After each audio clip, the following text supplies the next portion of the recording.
Howdy there, folks. Long time no see. It's Geist. In today's video, we are going to be talking about the Praxic Blade. Specifically, we're going to be talking about the build that I like to use with it. This is the most fun that I've had in Destiny in quite some time. I know typically I do a lot of bow content, and I wasn't really expecting for this to happen, but I've just had a ton of fun using this silly little Star Wars weapon that's totally not a lightsaber. But anyways, the reason that I've been having so much fun with it is there's something that I've been searching for in Destiny for a long time, which is what I would like to call the universal build. There's, at least for me, never really been anything that could be applicable to multiple things that just works all over the place. I like for things to be simple, and I kind of like the rainbow builds in a lot of other games like Warframe, where I can go, hey, this is really good, and just apply it across the board, something like that. This actually finally works in Destiny, at least for me. And there might be other stuff for those of you out there that might have done that already, but this is very special, and I'm going to show you why. And a big reason is this works in pretty much all levels of content, PVE or PvP. It works in endgame PVE or PvP. It's a little bit difficult in trials, I will say specifically, but it's not impossible and absolutely totally usable, and can really surprise some people with the stuff that it does. Now, I'm not going to talk about the PvP aspect of this as much because it's a much smaller portion of this, so it's going to be a little more PvE focused, but I'm definitely going to touch on both topics. Also, I am going to do sort of a brief tutorial on how to get each piece of the Praxic Blade that I think is most important. I'm not going to go through every single piece to unlock, but I am going to go through what I consider to be the most important parts of it. To start off with, I want to go ahead and cover some basics of the Praxic Blade. Oh, and excuse me, before I get there, getting ahead of myself, the reason that I think this is so incredibly versatile, this build can be set up so that it will work on Hunter, Warlock, or Titan, and on any of the subclasses. Any of these elements, this will work perfectly fine. And there's a way to supplement it so that you have to change as little as possible other than literally just clicking on a different subclass and stuff like that. That's pretty much it. As long as you have your subclasses set up properly on your class, you can sort of just switch on the fly depending on whatever element you want to use, and this build will work with it no matter what. And that includes changing mods, the sword itself, none of that. You can just swap on the fly, and it's really cool. So to start off, I want to cover just a few basics of the Praxic Blade, as I was about to say. You've got 3 different main attacks with the sword. You've got just your basic swipe, and this is what you would, you trigger this just by pressing whatever your melee button is, whatever your light attack melee button is specifically. And which in my case is the right bumper. And then there's also the heavy attack, which in this case is a throw. I use that by pressing the right trigger. On mouse, that's going to be a right click. And then the light attack is going to be a left click. The light attack is pretty much just that. You're just going to do a few swipes. However, there is one little fun thing. If you do 3 light attacks followed by a heavy attack, it will do an overhead slam that costs no ammo and does a heck of a lot of damage like this. And it looks pretty cool. You flip around like Palpatine, which is kind of fun.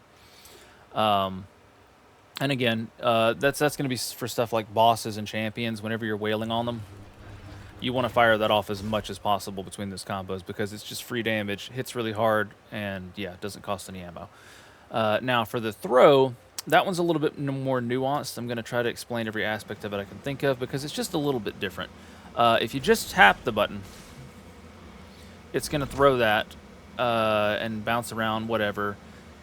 It's got a lot more tracking when you just tap the button. In some cases, it can be pretty aggressive. It'll chase people around corners in PvP. It'll chase ads all over the place, and a lot of times it'll even ricochet between a bunch of them. If you hold the button, it does a more damaging throw, but it only travels for as long as you're holding the button. If you let go of the button halfway, it'll come back sooner, or at any point along the travel path, it'll come back immediately when you let go. But you can sort of see the difference in the throw there. That's the light, and then this is the heavy. You can see it looks a little more swirly or whatever, but it does more damage, travels in a straighter line, and you can control a little more precisely when it comes back.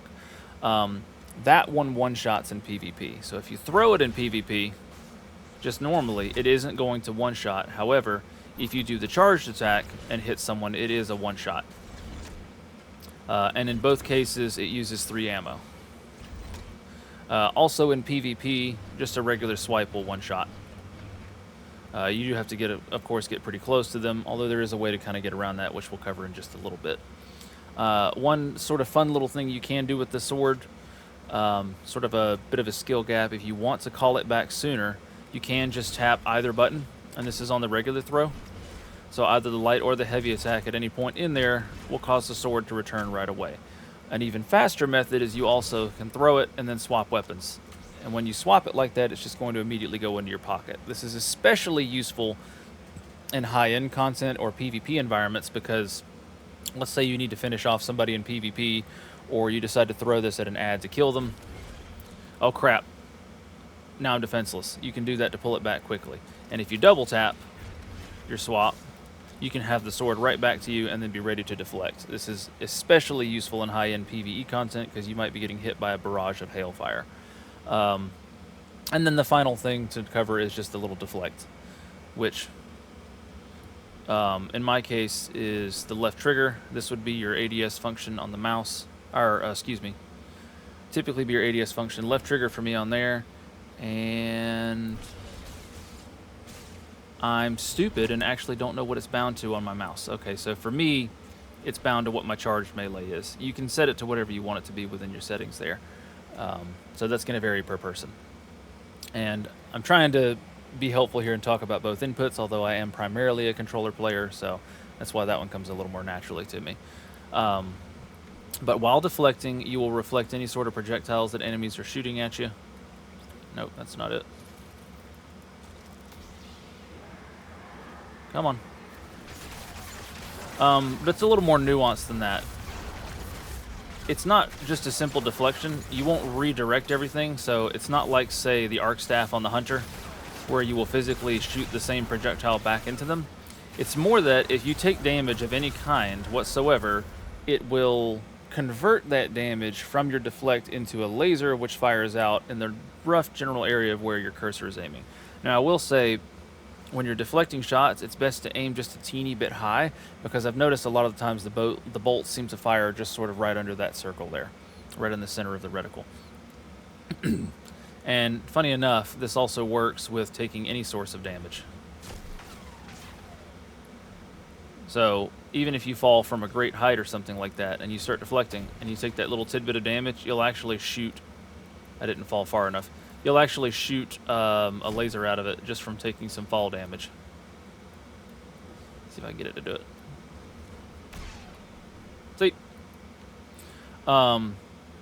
But the weird thing about the fall damage, that one exclusively doesn't have any kind of like... It won't proc any of the other stuff that the deflect typically will.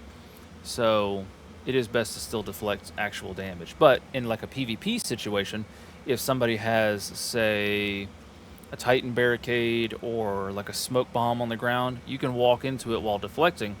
You'll start taking damage. You'll be generating ammo from something else we're going to talk about, and you'll be shooting lasers, which is kind of funny. So any source of damage will just convert straight into lasers, which will fire out of the lightsaber. And that covers most of the basics for the blade itself and how to use it. There's a couple other little nuanced things.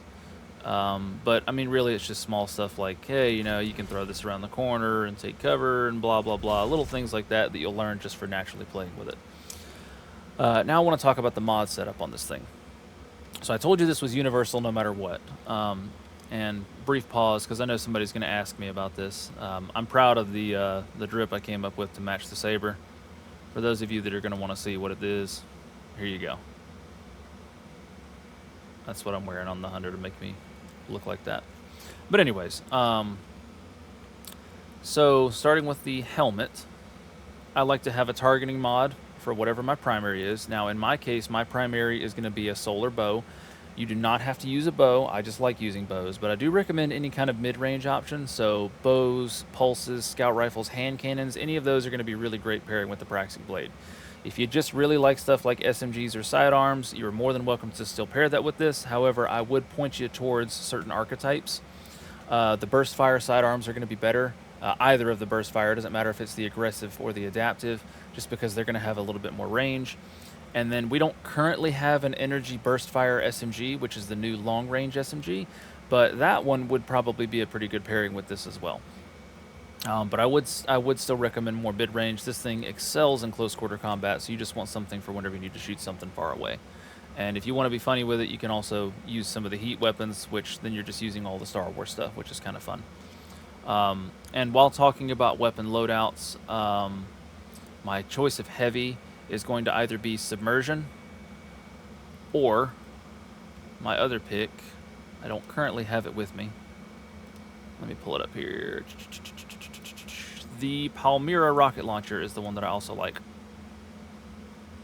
Oh, I'm silly. So we're going to go to patterns. Because this is a craftable one, so it's super easy to get. I think this is like one of the base patterns you just unlock. Shaping, extraction. Yeah, this is just like a base quest from like way back when. Most of you should have this. The reason that I like Palmyra is because it has chill clip.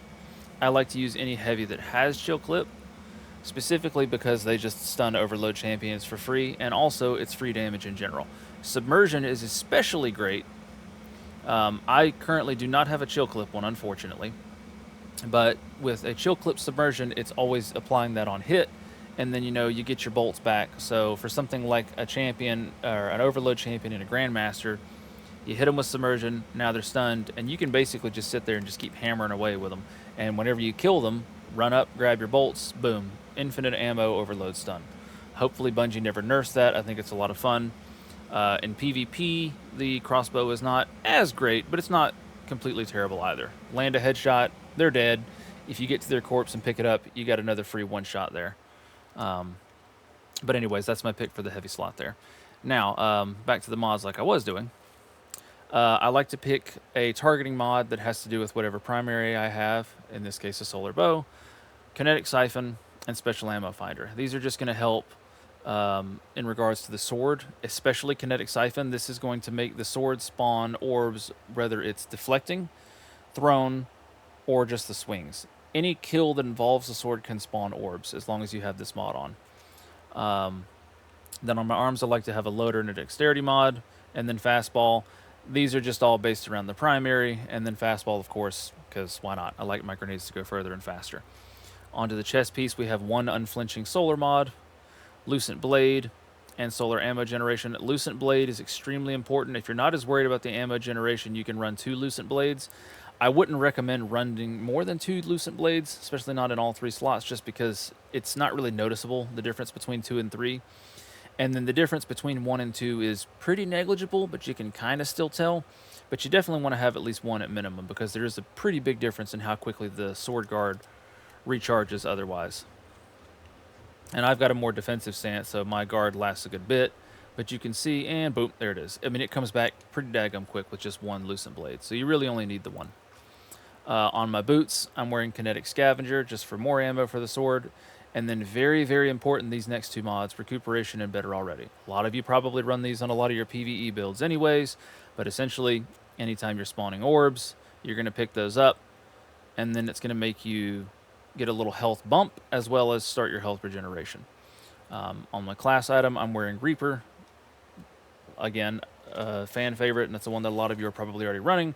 Use your class ability, Weapon Final Blow spawns an Orb of Power. Combo that with just the regular siphon, you're going to be making plenty of orbs. Distribution, just because I like that one, and then Powerful Attraction to collect the orbs on class activation. You can swap out any of these if you don't like what I'm doing here. A lot of you are probably wondering why I'm not running any of the resilience mods on the chest piece, or excuse me, resistance. Like for instance, say solar resistance, sniper, melee. You absolutely don't need those. In fact, the only mods that you really, really need for this build, which I would say are completely mandatory, you want Kinetic Siphon, Recuperation, and Better Already. These 3 mods are core to this.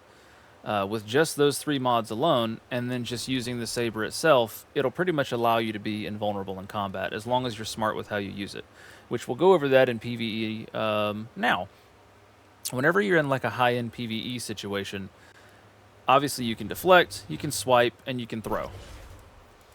But you want to be careful with that, because in something like Grandmaster or Ultimate, higher difficulties, you're going to get absolutely blitzed. Now, what we have here is sort of an unrealistic situation. At no point should you ever be in a situation where you're just kind of standing out in the open and getting absolutely bombarded on by 20 ads all at one time. It can happen, but it's just kind of not something that happens a ton. Usually the ads are not all going to be sitting here in a box where pretty much the only thing that they're going to be doing is just blasting away at you because they don't have anything else they can do. They'll be taking cover or, you know, any other number of things. But these guys all kind of just open fire on you en masse. But as you can see, I'm on Grandmaster difficulty right now, by the way. No problems whatsoever. And yes, I'm a little tougher with my Fortune's Favor Overshield, but that's an important part of what I like to run on the Hunter. Makes you a heck of a lot tankier in PVE. Not as great in PvP, but I still kind of like to wear them everywhere, just because even in PvP, if I happen to get that Overshield, it can mess up people's times to kill and stuff like that. It might take them an extra shot, which gives me more time to kill them with my bow or my saber. Now, this does also work in ultimate tier content. Whatever the highest difficulty is, I've taken it into stuff like that, and it's been totally fine. It's extremely, extremely tanky with just the deflect alone, as well as the orb generation for healing. Now, as you probably noticed, though, I do like to prioritize the deflect. Now, what you're going to want to typically do is deflect. You're going to want to move in, and then start swiping at ads to kill. If you get on something like a champion, you're going to start doing the combo on them after you've stunned them. What also makes this saber so incredibly versatile is it can apply a wide range of different effects through just the saber itself, which can stun effectively any champion in the game. For instance, let's see here. I don't want to get too ahead of myself. Talked about all the mods there. Again, copy paste those if you want. These mods apply to any class, any subclass. You just have to change the elements of these based on whatever primary you want to run. But then as for the saber, when I said it can apply anything to any enemy, we're going to cover that in the pieces of it now. We're going to start right here. I have the Refraction core on it. The other options are the Gyro core and the Impact core. And as you see there, depending on whatever your super is equipped, it will match the applied effect to the elements of that super.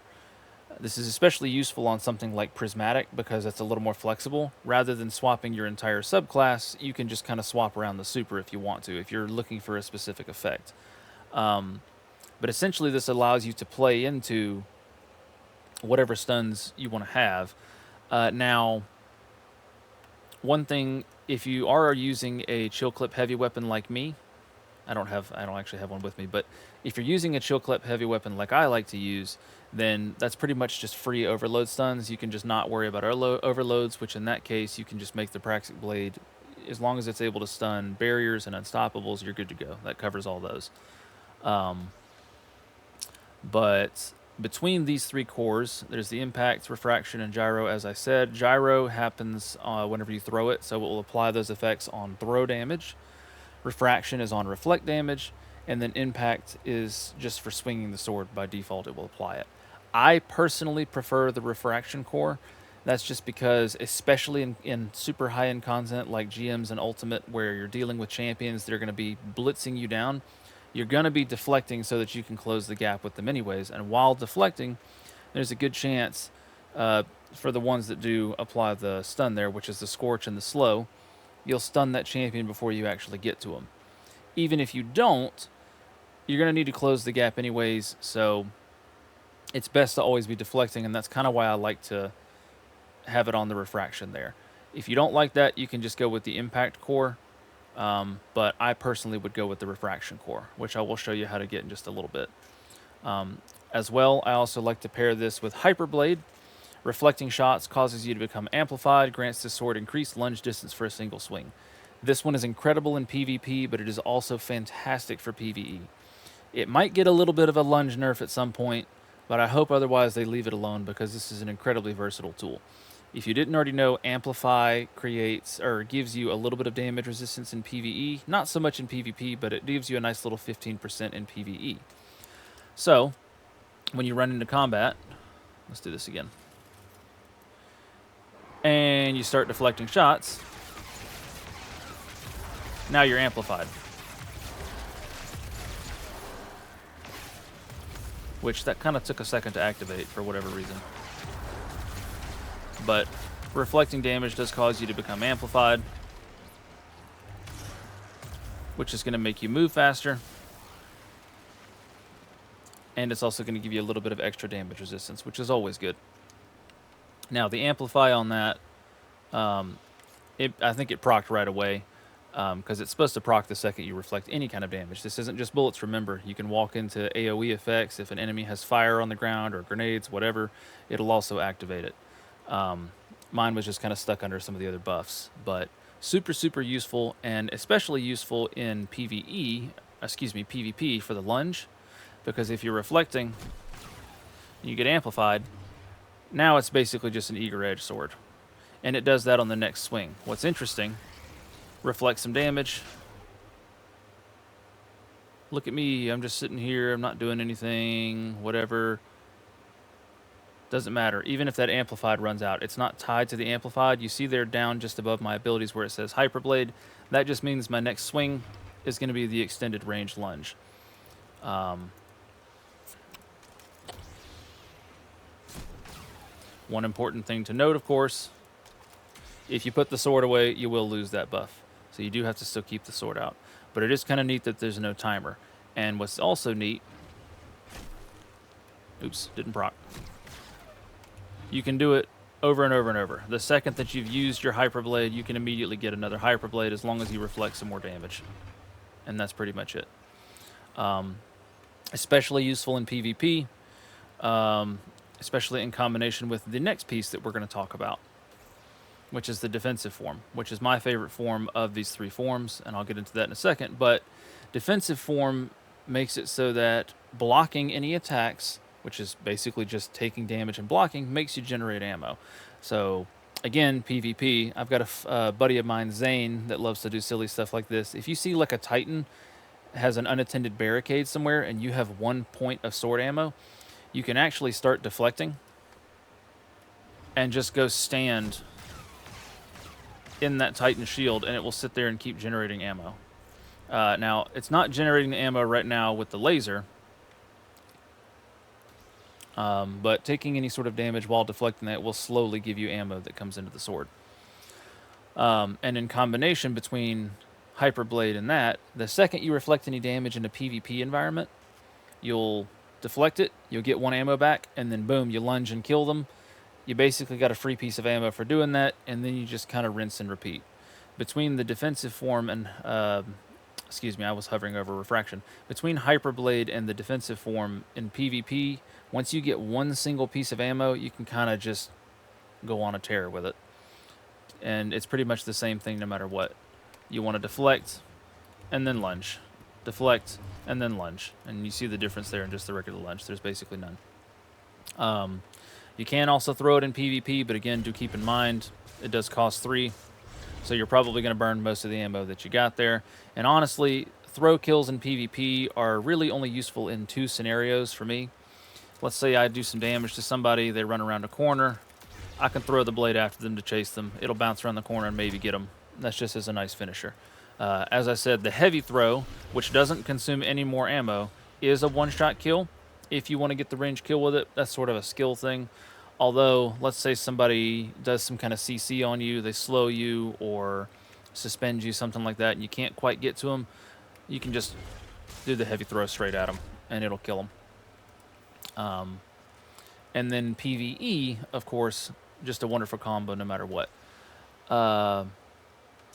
So a little bit more on the defensive form there.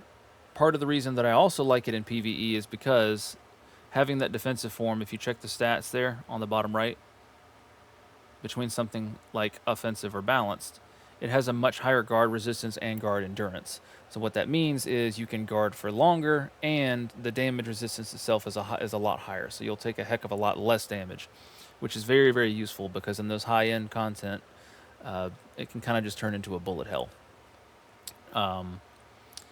And it does play into the other aspects of the sword, which I like, which is, of course, the Refraction core and the Hyperblade. All of this pairs very well to work in pretty much anything, and especially high-end stuff. If you're kind of just running around willy-nilly, hacking and slashing, it can get you killed. Especially in something like a Grandmaster. You're running around and you get greedy and you're just hacking and hacking and hacking and hacking. And yeah, you might get some orbs and probably stay alive. And I'm not saying you can't. You can occasionally go on a tear, but you have to be kind of tactical with it. You can't just run in and higher end content and expect to do well. You want to play into the strengths of the blade, and especially with this build that I'm talking about, and you want to use the deflect a good bit.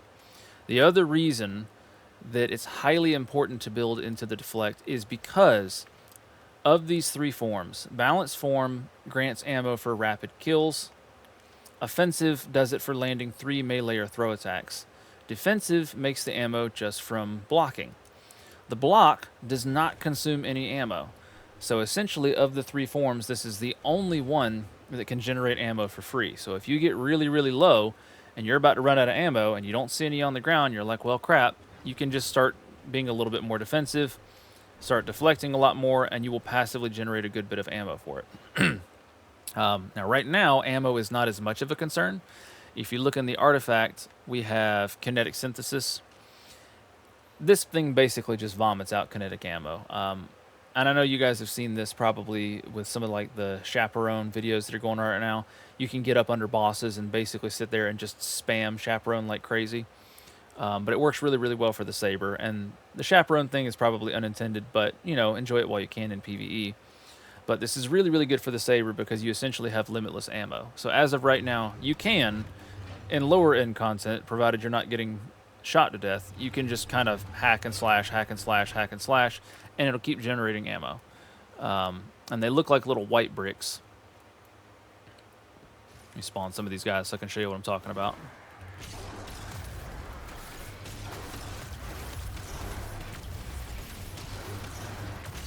And you'll see me occasionally just getting like a chunk of like 8 or 7 ammo or something like that.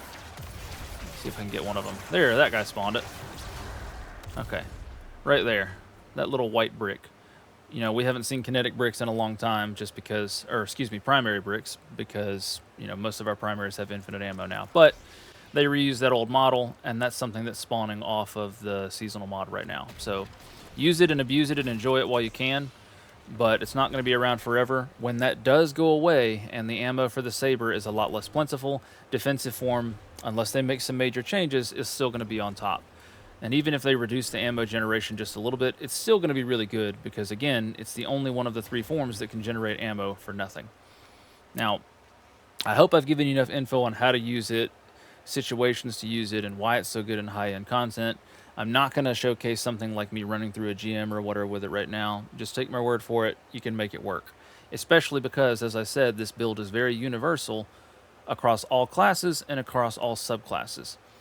What's very interesting, because this counts as a weapon and not a melee weapon, there are ways to generate pickups on just about every class. And that's part of the reason why they went with these exact verbs. Like, we didn't get, it doesn't jolt, it gets bolt charge instead. I think that's a big reason why they picked this set, because most of these will allow it to spawn the pickups for a lot of other subclass setups. For instance, there are fragments on Solar that let this thing spawn fire sprites, which grant restoration. Stack that on top of the orb build that I'm talking about. You're going to have healing for days. You're going to be super duper tanky. Same thing with some of the others here. For instance, on Strand, where is it? Defeating suspended targets makes orbs of power. That's another way to make orbs. And then, of course, while you have woven mail, I'm wearing the wrong one. There it is. Pick up an orb of power and you get woven mail. There's ways to generate that extra damage resistance on pretty much all the subclasses. So for Strand, you've got woven mail. For Stasis, you've got the frost armor, restoration on Solar, devour on Void. You've already got the amplified by default, but this will work just fine on Arc. And that's kind of the other neat thing about it.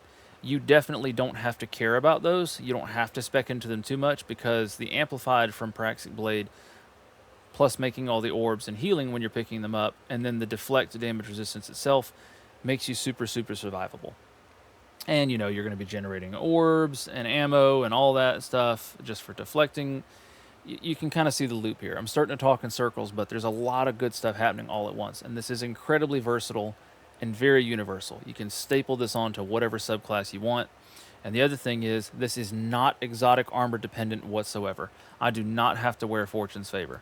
I can take this off right now.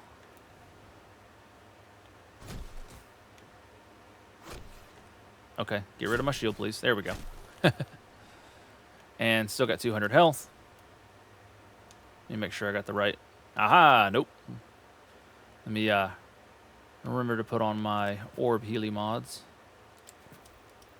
So, got the orbs on again, just the saber, and then the amplified that's going to happen with Hyperblade, but now I don't have Fortune's Favor.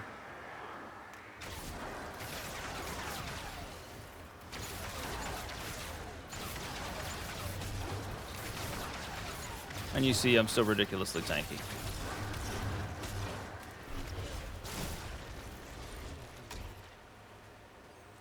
You don't have to rely on something like Fortune's Favor, but with it, you know, you're basically immortal. I don't want to get too build heavy here and start talking about all the different subclasses. I am planning on making a bunch of other videos later with this. I'm going to do it for all 3 classes and for all the subclasses. I might group them by element. I could do individual videos per. We'll just have to see. It's going to kind of just depend on how easy it is for me to pump out that content very quickly. But I just wanted to kind of cover a lot of the basics here for the blade. Now, if you already have all these pieces that I've talked about, by all means, just drop me a like and feel free to skip on out of here, because now I'm going to talk about how to get each individual piece just as part of it for those of you that don't know. And thanks for watching if you do dip out at this point. For the rest of you, and I didn't cover this as well, but you can use kind of whichever one of these mods you want. This slot's not really that important. I'm kind of just wearing that one because I kind of like what it does, but I mean, most of these are earned just through the syndicates. Increase your reputation through the Lawless Frontier, and then unlock these through them. You can pick whichever one you want. Again, most of these number changes are kind of small, and they don't really make a huge impact, so just kind of whichever one you want to wear. Doesn't really particularly matter. The defensive form. Defensive form is unlocked through the main quest line after you beat Renegades and you finish the campaign.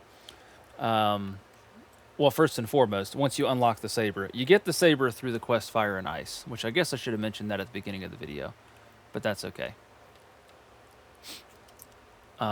As part of the storyline, you're going to unlock the saber through this quest Fire and Ice. I don't want to spoil anything past that. Just know that it comes out of this quest. When you get this quest, you'll get the saber. After you complete the storyline, there's going to be a miniature quest you get from Honor, and she's going to be hanging out in the Tharsis Outpost. You're going to do a few small steps that are saber related. You're going to get like some deflection kills, melee kills, stuff like that. Super, super easy steps. And then the second to the last step is going to require you to run through Fire and Ice one more time. And once you run through that and then talk to Honor again at the Tharsis Outpost, she's going to give you the defensive form. I've already completed it on this character, so I can't really showcase that. But that's one of the easier parts of this to get. The Refraction core is just a little bit different. And for that one, you need to go to the Tharsis Outpost. Excuse me. And you have to be far enough in the story that you've at least unlocked the Praxic Blade. I don't think you have to have completed the entire campaign for Renegades, but you do have to at least have the Praxic Blade itself unlocked. And there's a specific NPC that you're going to talk to in the Tharsis Outpost that will give you a chance to get the Refraction core here. The Impact core is available just laying on a table in there. But similarly, this one is also found in the Tharsis Outpost. And as soon as I land, I'll show you exactly where that's at. And I apologize in advance for all the throat clearing and if I sound a little bit winded. I haven't made a lengthy video like this in some time. I have had some unfortunate health complications and circumstances that have made it a little bit harder for me to do videos for y'all. So it's taken me a bit to get back into it.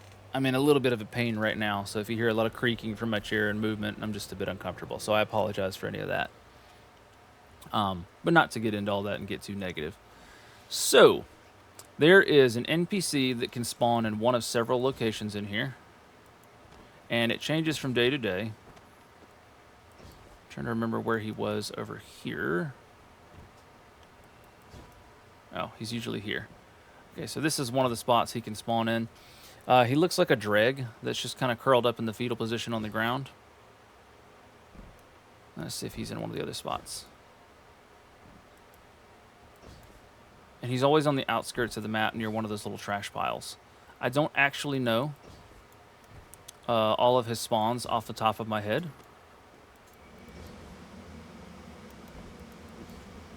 But if you walk around the outskirts and see those little trash piles, he'll be at one of those. He could be up on that roof over there. I have always found him either in that spot that I just showed y'all a bit ago, or I usually find him over there. And knowing my luck, he's going to be in one of the spots that I don't know where he's at, which is going to make me look like a goober here, but that's okay. This is another one of his spots. He's usually laying right here, and he is, of course, not there.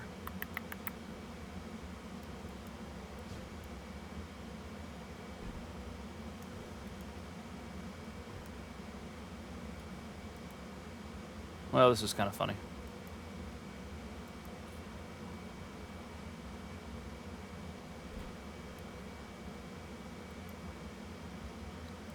Where are you, little guy? Oh. Nope, that was a coil of wire on the ground. Oh. It's a little bit awkward.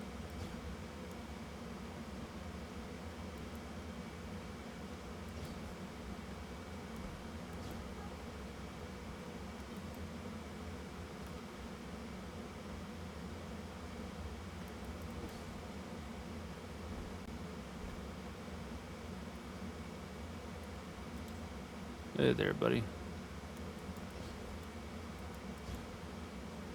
So, anyways, yeah. It sort of makes a fun little game of looking up where he's at. As I said, I've only seen him in a couple spots. And this is slightly embarrassing. But I've never really Googled where he shows up. Just because it's always kind of fun to hunt him down.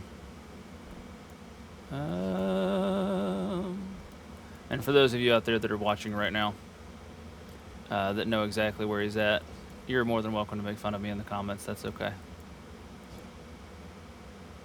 Imagine making a guide and you don't know exactly where something is, right? Ermiger. Are you back here?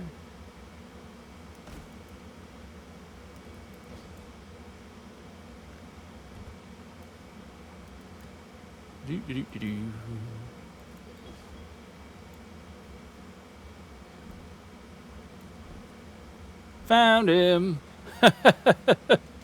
Sorry about that wild goose chase, y'all. I was going right past him. Anyways, this little fella right here, this sad, poor little soul. He's always going to be sitting near a trash pile somewhere, and you got to kind of hunt around for him.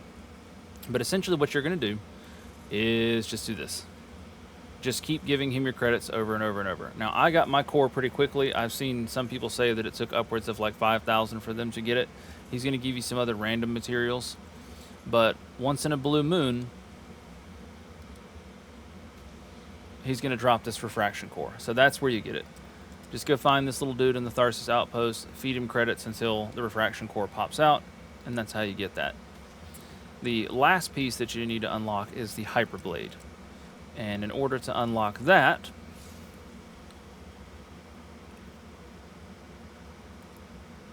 go to the Lawless Frontier area here. You're going to look at Fire and Ice.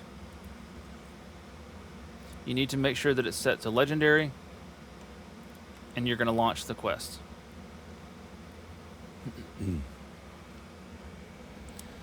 And this part of it's going to be a little bit lengthier because I've got to show you a bit of a few steps on it. But essentially, there's going to be a couple small, sort of semi-hidden steps within this quest that you'll have to complete. Once you trigger the initial phase of it and you start running through it, it's going to give you a timer.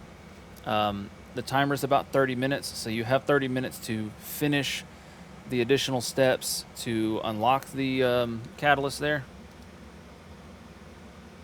But if you fail for any reason, let's say this is just taking you too long and you don't have enough time, timer runs out on you, whatever, You can go back to orbit, load back in from whatever your last checkpoint is, and go ahead and finish out the mission, and it should still give it to you. I don't know if that might be a glitch, and that could be something that gets patched in the future, so be aware in case that doesn't work. But if you need to, take friends in here. I personally did not have any issues doing this solo. But yeah. And let's go ahead and get my other grenades on.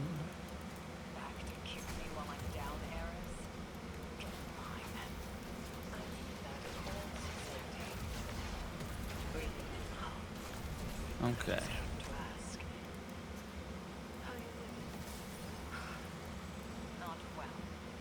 So for the first little bit of this, you're just going to kind of run the mission as normal.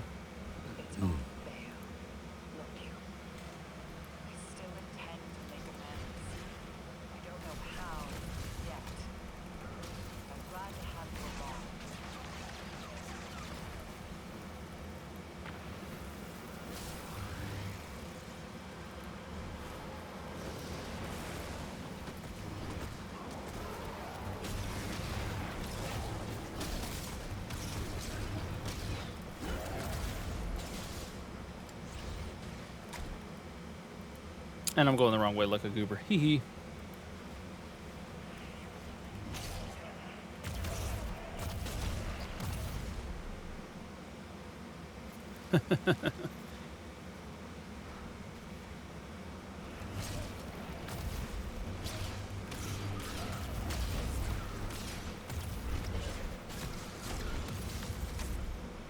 Okay, so go this way, not the way that I was just going.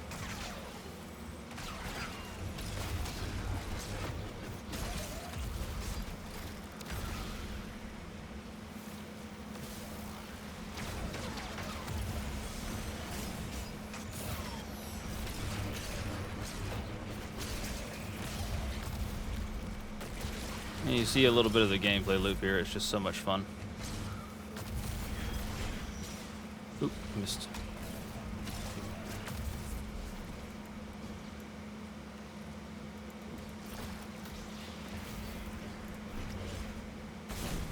Yeah.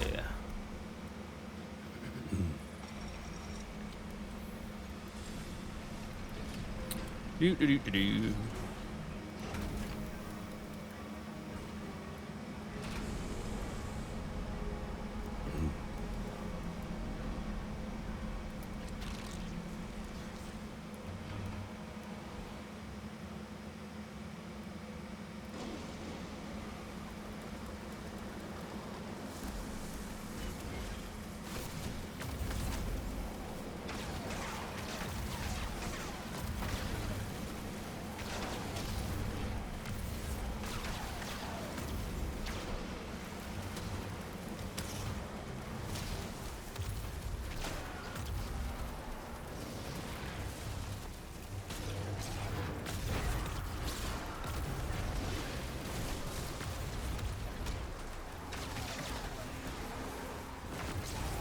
A lot of this is just going to be kind of killing ads.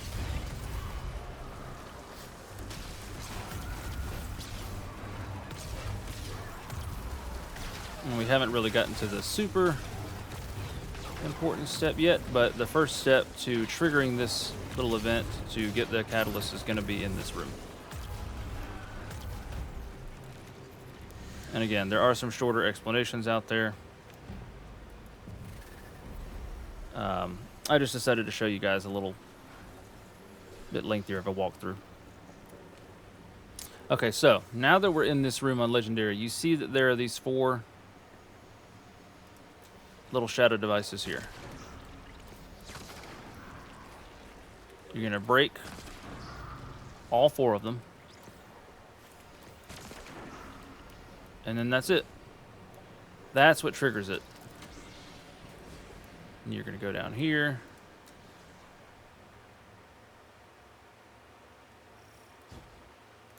And now you see my timer has started.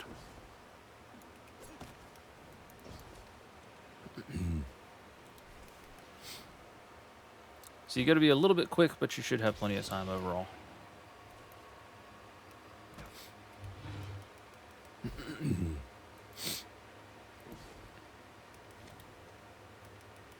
And I might use a couple of shortcuts, but for the most part, I'll try to follow the route pretty directly, just so you guys can see where to go if you're running it normally. Because all of you won't necessarily be on Strand. But I do highly recommend Strand for this. Even without having Hyperblade, if you've got the rest of the stuff I talked about with all this setup, and you're using Strand, you should have absolutely no problems getting through this. Jump around on those little platforms, get up here.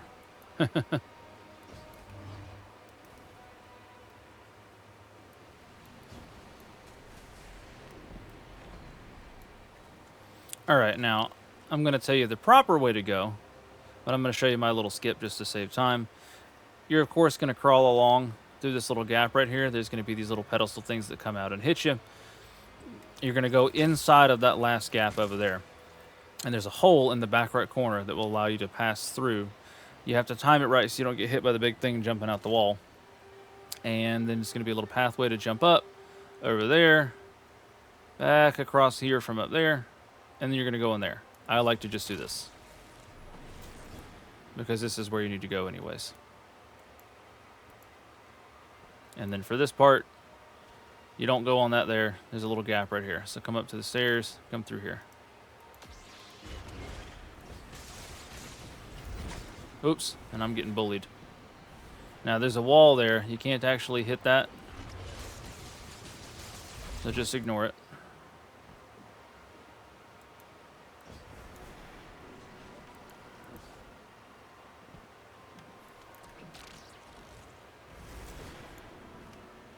And you just got to get up here.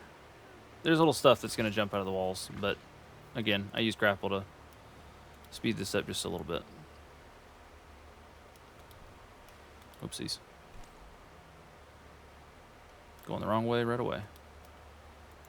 Go through here, drop down here.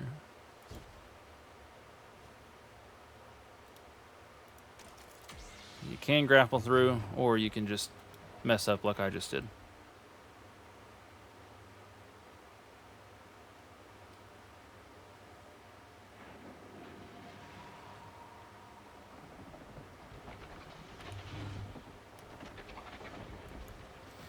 Now,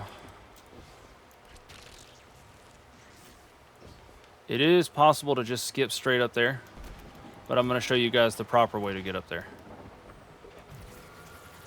If I can remember the exact path to take through all these, which I may or may not. Kinda. There we go. Run through the path I just took. And then the proper way to do it is to jump around on all these little alcoves and whatever.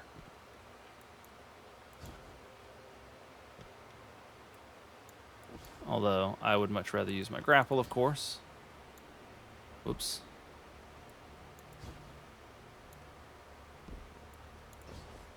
That's what I get for not having on triple jump, right, guys? Follow this. And again, you can kind of use grapple to skip around. But I'm going to sort of do it the slow, proper way just for the heck of it. And keep following this across. Now you're right where that was. And as I said, you can come into the room and kind of just, if you're able to, grapple and jump up into it. If you want to play it safe right here, I just swing the saber and lunge right into it. As this little overhang can kind of mess you up. Well, I messed up immediately. It's a good idea to shoot that before you jump, instead of being a goober like me. Where did it put me? Oh, back here.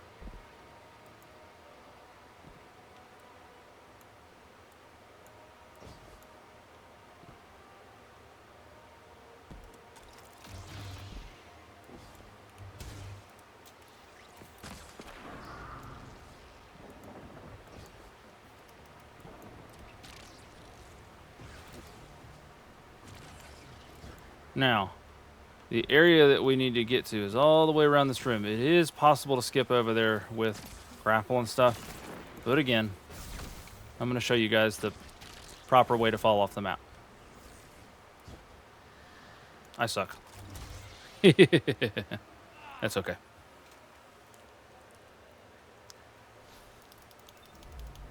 It's my Achilles heel. You'll see me fall to my death more than anything else.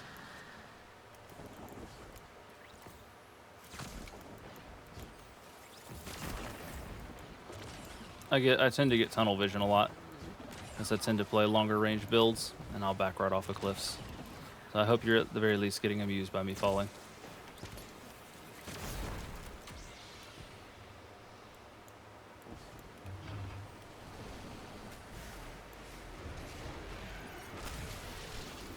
By the way, fun fact, the deflect will stop you from getting pushed.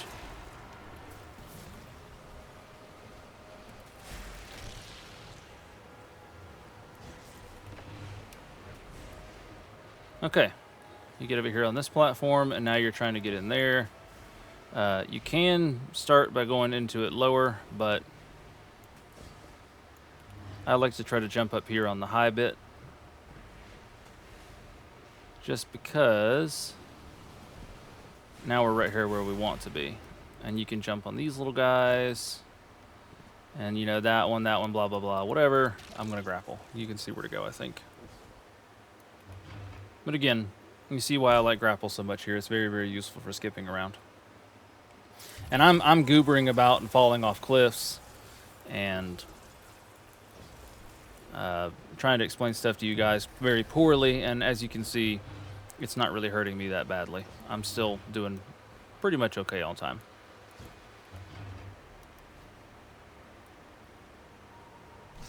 All right, so here's the next little bit of this where you got to do something kind of different, and it's not going to be completely apparent. For those of you that don't already know, the way that you progress this and spawn the orbs that you need is you have to kill certain enemies, and that's those cleaved enemies, like the one that I just killed a second ago. So those cleaved enemies, if you kill 2 of the same one, meaning 2 Taken or 2 Cabal, it will spawn white orbs, which you throw into those. If you kill 1 Taken and 1 Cabal, it will spawn the black orbs, which you throw over there. So I just killed a Taken. I'll make some black orbs. And then here's what you want to do. You want to throw... Normally, you go back and forth between the black ones and try to keep that little pendulum in the middle balanced. But in order to trigger this next little bit, throw as many of them as you can into this, which will trigger an imbalance. After you trigger that imbalance, it's going to spawn an enemy back here in the center, which is the imbalance warden. Kill it. After you kill it, that's going to spawn a little Taken blight in the center. So now, and you need to do that to all 4 orbs.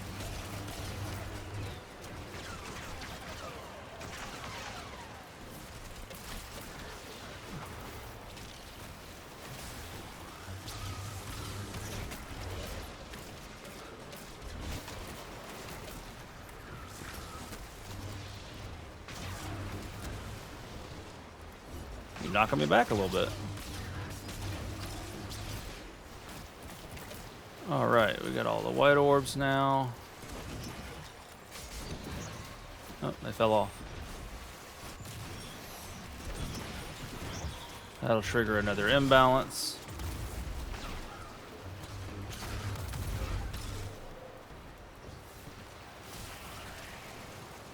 And there's our next imbalance warden.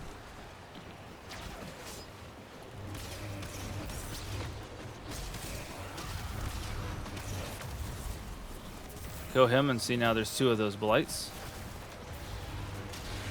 Alright, let's kill the Taken. Let's go get us another Taken. I forgot it's over here.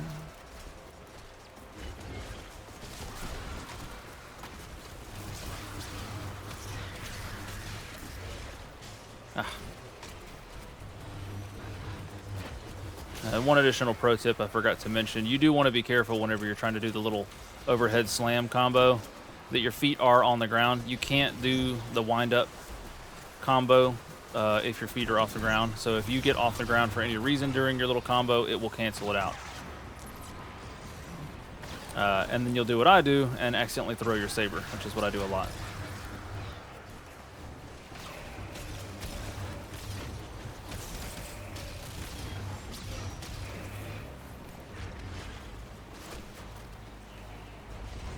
Okie dokie.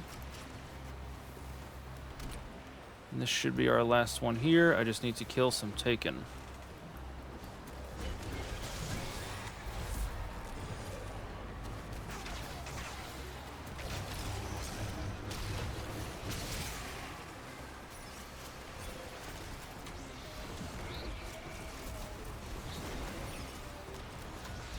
All right, and once you've unbalanced the last one, your fourth and final imbalanced warden will spawn. And now, you see there's 4 blights in the middle. You need to break those blights with your saber. I recommend just throwing it. Which will spawn this big fella, which I am not going to have the health to fight because they are blasting me from all directions. Fun fact, by the way, you want to always make sure that you are fighting, or when you're deflecting, you're of course aiming. If you get your back turned, you're not going to be able to deflect.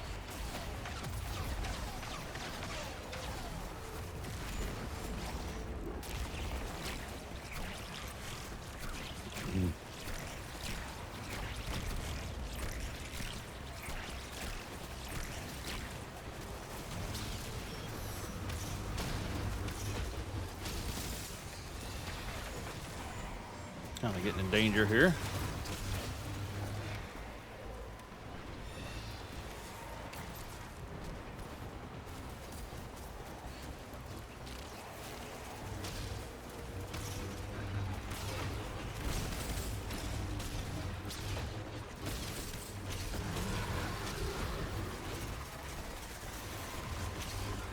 All right, and now that that dude is dead, you have to complete the encounter as normal.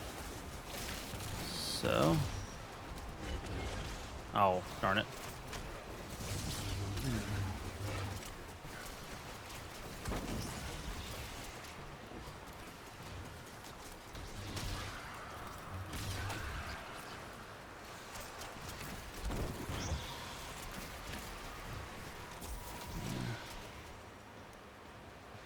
Heavily out of balance. Yeah, it's because I'm missing. You have to be careful about that. But as long as you don't put more than 2 in each one, it'll be fine.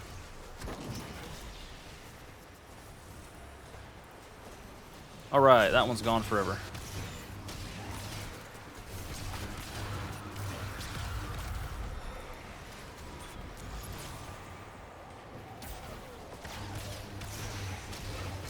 Not sure how I managed to get that orb directly inside of that object there, but that's fine.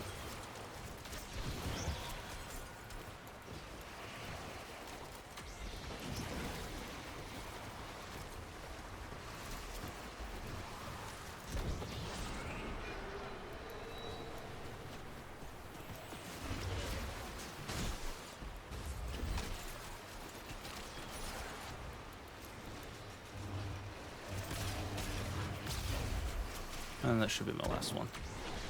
Okay.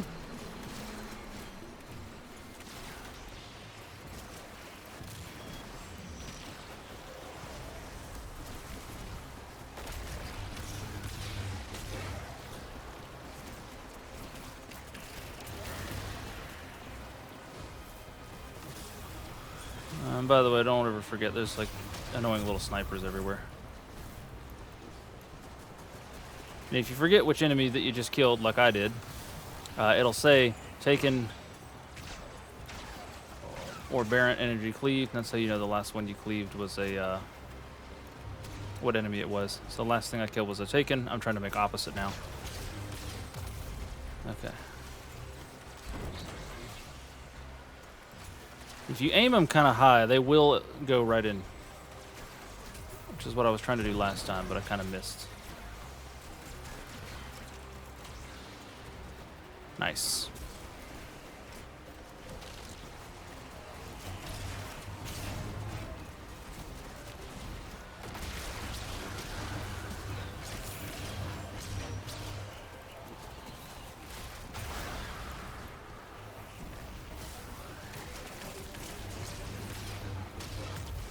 That guy did.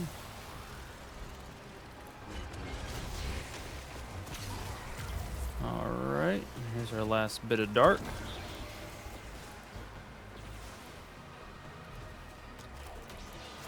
Alright, good. I went in.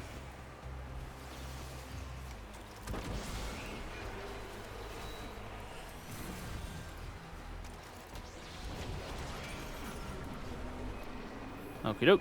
And that completes the encounter normally. Calibrate the octant here.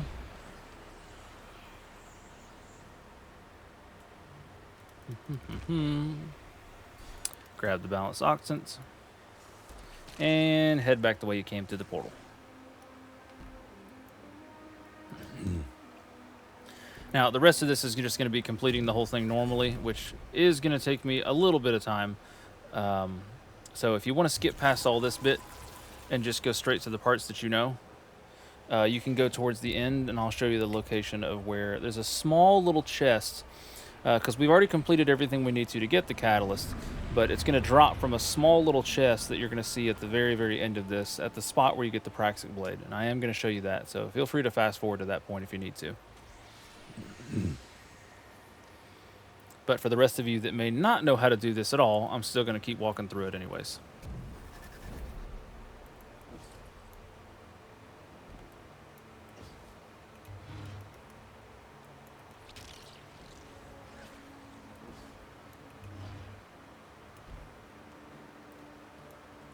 You gotta love how the hunter cloaks just go crazy all the time and get stuck. Finally figured out, by the way, why they do that. You ever see your hunter cloak freak out and get stuck at a weird angle? It's because they're getting stuck on the whatever weapon is that's on your back. Happens a lot more with bows.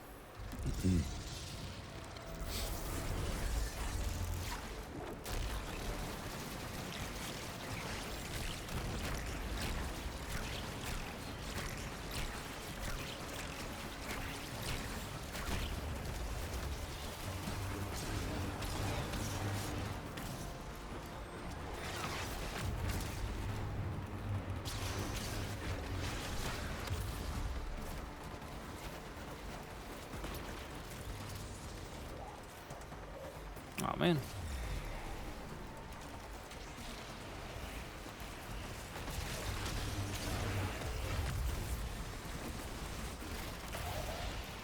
Whoop, that fell off.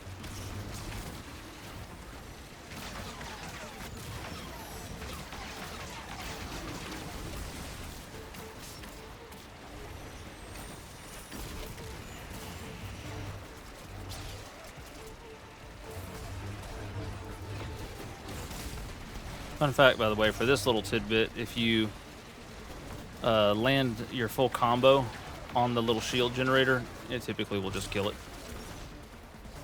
Or, at the very least, leave it on death's door. Didn't mean to throw that.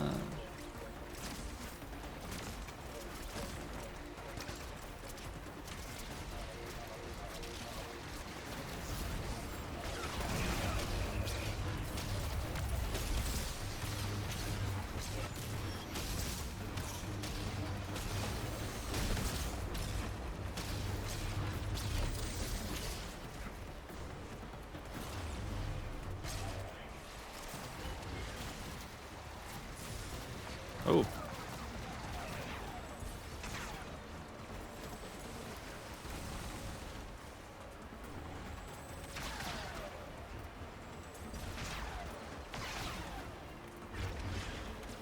And by the way, as far as throws go, especially in tougher PvE content, I highly recommend you really only throw it as a way to reach a far-off enemy that you maybe don't necessarily... It's sort of just like a tech option. Most of the time, especially in high-end PvE content, you don't want to throw your saber away. And if you do, you might want to swap weapons to get it back out quickly. Because otherwise you're just like this. Oh no! And you're just standing there getting absolutely bombarded. Which I'm tougher with this exotic on, so that's fine, but it won't always be that way.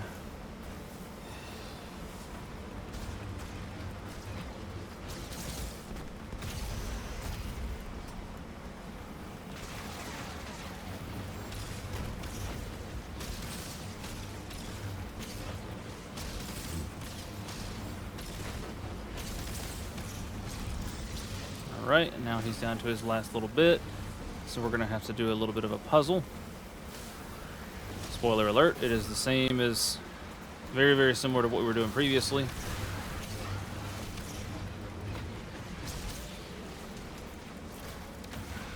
I think there's a chance for this to spawn with these two being any color, but for some reason it's been double dark for me every single time. And I highly doubt it's just like that by default. But anyways.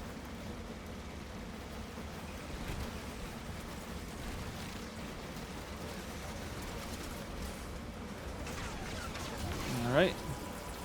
Activate that.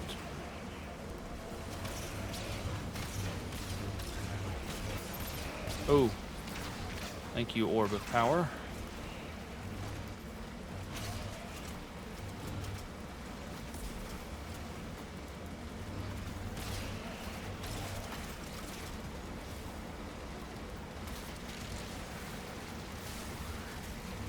Oops. Thanks, Hyperblade. You just have to activate those little devices that are on the platforms there, and that's what will let you spawn back and forth between the taken. I forgot to kill the Cabal one before I did that, but...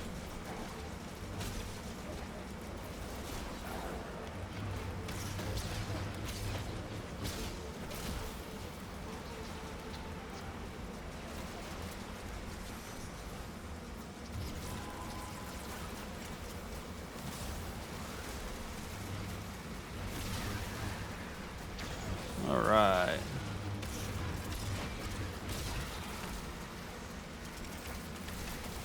Same as before, you want to try to keep them balanced.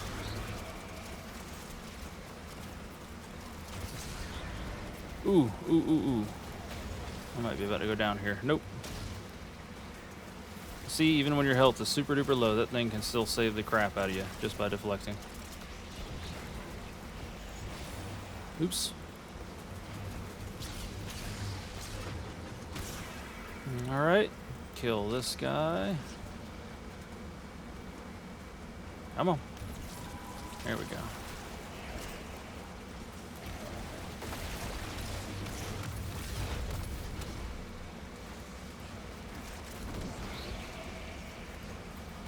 Oh no! Crap.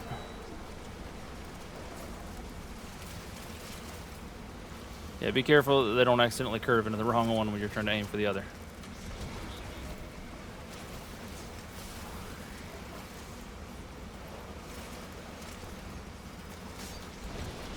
Alright, and once those are like that, his shield is gone.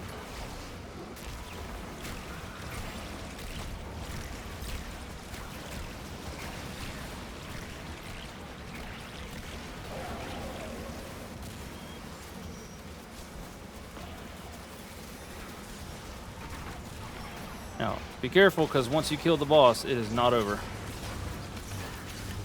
You do still have to wipe out the remaining ads in the room.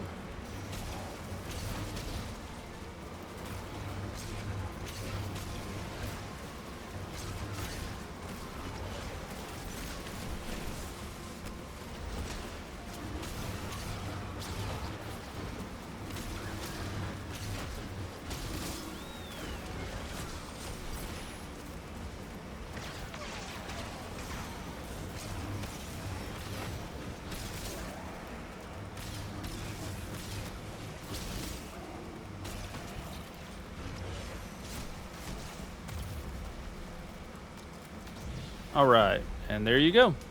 And you see, even though I goobered around, fell off some cliffs, I wasn't really in a hurry, and I was taking time to explain stuff to you guys, I still had a few minutes left to spare. So there should be plenty of time for y'all to do this, especially if you're utilizing the saber. Now, unfortunately, because I've already done this, it's not going to show it, but it's going to be right here.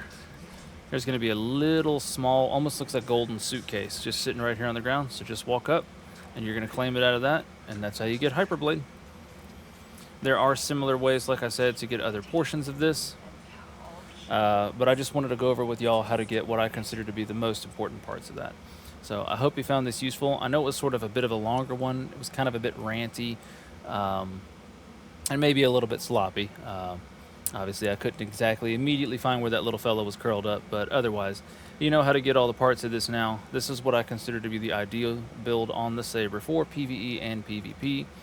And as I said, it's very, very universal. Staple at any class, subclass. It's fantastic. I've been having a lot of fun with it. Let me know what you guys think in the comments. I hope you found this helpful, if a bit long-winded, and let me know if you're excited to see some of those other Saber build videos, because I'm certainly excited to be making them. Anyways, thanks for watching, folks, and I hope you have a wonderful evening.